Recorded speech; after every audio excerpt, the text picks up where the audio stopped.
चार की घंटी जैसे ही बजे हर बड़ी खबर रफ्तार पकड़े, क्योंकि हम लाए हैं चार ऐसी दमदार खबर हमारे खास शो चार के चक्रव्यूह में।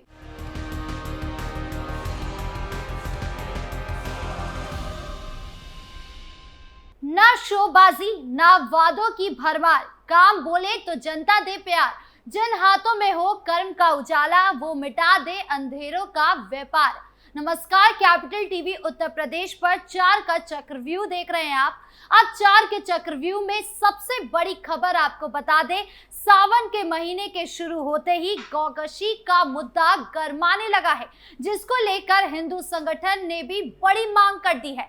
बताएंगे आपको पूरा मामला, साथ ही बात होगी छांगुर बाबा की।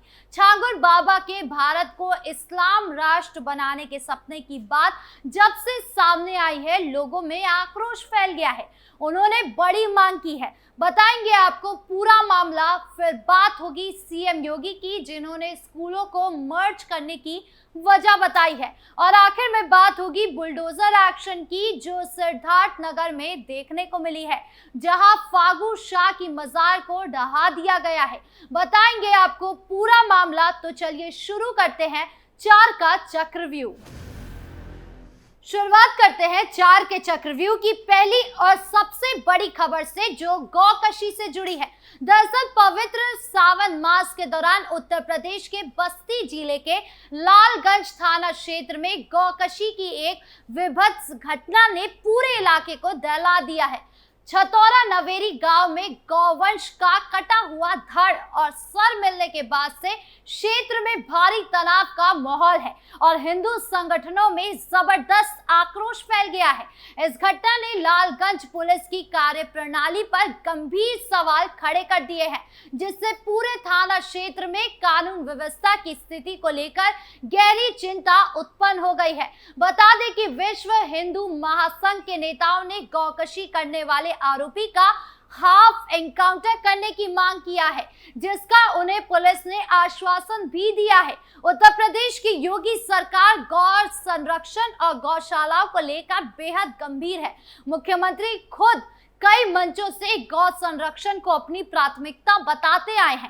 कान्हा गौशाला जैसी महत्वपूर्ण योजनाएं इसी दिशा में सरकार के प्रयासों का हिस्सा है। ऐसे में सावन मास जैसे पवित्र महीने में लालगंज थाना क्षेत्र में गौकशी की ये घटना देखने के बाद अंदाजा लगाया जा रहा है कि सीएम योगी की प्रशासन अब उन उत्पादियों को बख्शने नहीं वाली है। माना यह भी जा रहा है कि कावड़ के दौरान उत्पादियों ने जानबूझकर हिंदुओं को उकसाने के लिए इस तरह की वारदात को अंजाम दिया है। हालांकि पुलिस प्रशासन ने यह सुनिश्चित कर दिया है कि ऐसे उत्पादियों को जो माहौल खराब करने की कोशिश कर रहे हैं, उन्हें बख्शा नहीं जाएगा। खैर, अब आगे इस मामले में क्या कुछ होता है, ये देखने वाली बात होगी। बढ़ते अगली खबर की ओर, जो छांगुर बाबा से जुड़ी है। दरअसल अवैध धर्मांतरण का जाल बुनने वाला बलरामपुर का आरोपी छांगुर बाबा चर्चाओं में बना हुआ है। इस बीच छांगुर को लेकर कई तरह के अहम खुलासे हो रहे हैं।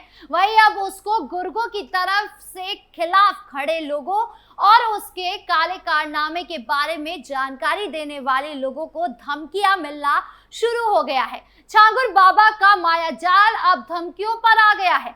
विश्व हिंदू रक्षा परिषद के राष्ट्रीय अध्यक्ष ने बताया कि जो लोग छांगुर बाबा की मुखालिफत कर रहे हैं, उनको धमकियां मिल रही है।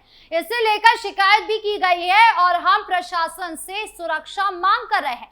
पिछले दिनों धर्मांतरण कर चुके लोगों की घर वापसी में अहम भूमिका निभाने का दावा करने वाले गोपाल राय ने बताया कि हमें और घर वापसी करने वाले लोगों को लगातार धमकी मिल रही है और इसे लेकर थाने में शिकायत की गई है। अब हमें सुरक्षा प्रदान की जाए। जानकारी के अनुसार छांगुर के गुर्गे विदेशों तक सक्रिय हैं।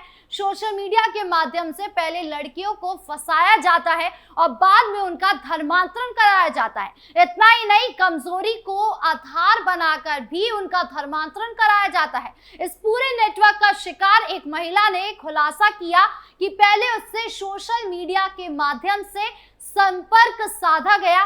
बाद में उसे सऊदी ले जाया गया। इतना ही नहीं, जब इसने इस्लाम कबूल करने की मनाही की तब अत्याचार किया गया। पीड़िता ने ये कहते नजर आई कि बाबा के नेटवर्क से जुड़े लोग अभी भी खुलेआम घूम रहे हैं, उन पर कार्रवाई कब होगी। छांगुर बाबा को लेकर अब कई अहम खुलासे हो रहे हैं। वहीं अब अपने गुरगेज से हिंदुस्तान को मुस्लिम राष्ट्र बनाने की भी बात कही जा रही है। एक पीड़िता के अनुसार फोन पर बाबा हर बार अपने गैंग से जुड़े लोगों को 2047 की डेडलाइन देता था। पीड़ितों के अनुसार बाबा का आतंक सिर्फ बलरामपुर तक सीमित नहीं था, बल्कि जहां भी उनके गुर्गे थे सभी अपना भय दिखाकर छलावा करके धर्मांतरण को अंजाम दे रहे थे। इस मामले के बाद पीड़ित पूरी तरह डरे हुए हैं और सुरक्षा की मांग कर रहे हैं। यानी छांगुर बाबा को लेकर जितनी गुत्थी सुलझ रही है उससे कई और ज्यादा राज सामने आ रहे हैं। एक साधारण सा दिखने वाला बाबा सीधा द केरला स्टोरी ही बनाने लगा था। ढोंगी बाबा ने 2047 तक का वक्त अपने चेली चपाटियों को दिया था कि इस्लाम राष्ट्र बनाना है कैसे भी, और यही मानसिकता रखते हुए उन्होंने लाखों लोगों को धर्मांतरण की चपेट में ले लिया। और सबसे ज्यादा गौर करने वाली बात है कि बाबा को मुस्लिम देशों से फंडिंग भी आ रही थी। यही नहीं, छांगुर बाबा पर ISI एजेंट होने का भी आरोप लगा है। लेकिन शायद छांगुर बाबा को पता नहीं है कि उनका पाला योगी बाबा से हुआ है। जरूरत पड़ेगी तो एनकाउंटर बोलकर मिट्टी में भी मिला दिया जाएगा। खैर, अब ढोंगी बाबा के मामले में आगे क्या कुछ होता है ये देखने वाली बात होगी।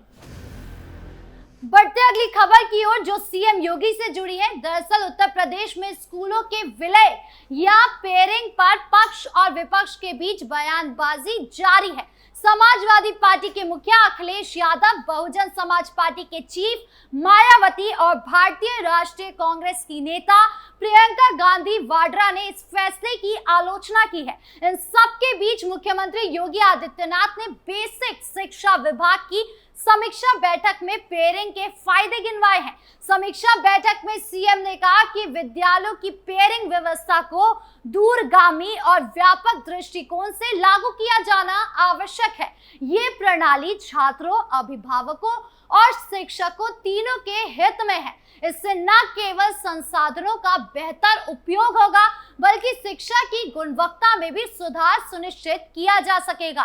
जिन विद्यालयों में 50 से अधिक छात्र पढ़ते हैं उन्हें स्वतंत्र विद्यालय के रूप में संचालित किया जाए, जिससे प्रशासनिक सुविधा, जवाबदेही और शैक्षणिक निगरानी और अधिक प्रभावी ढंग से की जा सके। मुख्यमंत्री ने कहा कि पेयरिंग व्यवस्था के कारण खाली हुए विद्यालय भवनों के बाल वाटिकाएं, प्री प्राइमरी स्कूल संचालित किए जाए। उधर केरल स्थित वायनाड से सांसद और कांग्रेस नेता प्रियंका गांधी वाड्रा ने सरकार के इस फैसले पर सवाल उठाए हैं।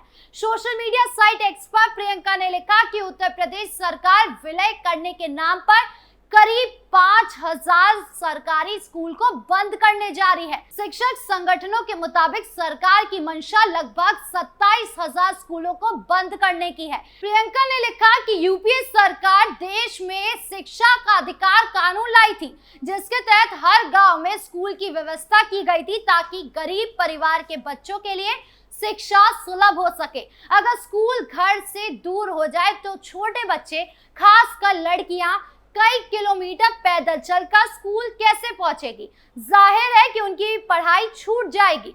बच्चों से यह अधिकार क्यों छीना जा रहा है। सांसद ने लिखा कि भाजपा सरकार का यह आदेश शिक्षा के अधिकार के खिलाफ तो है ही, दलित, पिछड़े, आदिवासी, अल्पसंख्यक, गरीब और वंचित तबकों के भी खिलाफ है। आपको बता दें कि विपक्ष लोगों को गुमराह कर रही है, क्योंकि सरकार ने यह फैसला सुविधा और शिक्षा को लेकर किया है। अब जाहिर सी बात है, जहां कम बच्चे पढ़ते हैं वहां टीचर्स भी कम होंगे, सुविधाएं भी कम होगी और ध्यान भी कम दिया जाएगा। यही अगर स्कूल मर्ज कर दिए जाते हैं तो ज्यादा अच्छी सुविधा, शिक्षा मिल सकती है। लेकिन विपक्ष तो विपक्ष है, जब तक 2 बार सरकार के कामों में टांग ना अड़ा दे इन्हें शांति कहां मिलती है। बढ़ते 4 के चक्रव्यूह की आखिरी खबर की ओर, जो बुलडोजर एक्शन से जुड़ी है।